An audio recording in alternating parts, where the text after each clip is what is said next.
از هر گوشه دنیا دوباره اسمتون رو صدا میزنیم.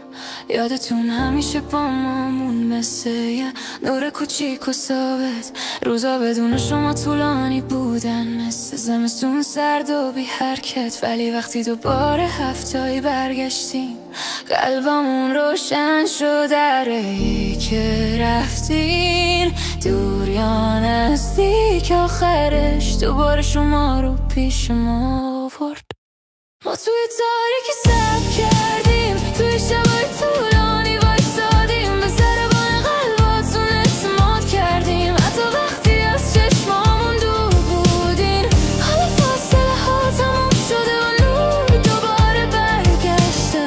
ما اینجاییم، همیشه اینجاییم، هیچ وقت تنها رو نمیریم. ما هیچ چیزی نمیخواستیم جز این که روزاتون آروم باشه، خنده هاتون واقعی باشه، مسیرتون هموار باشه.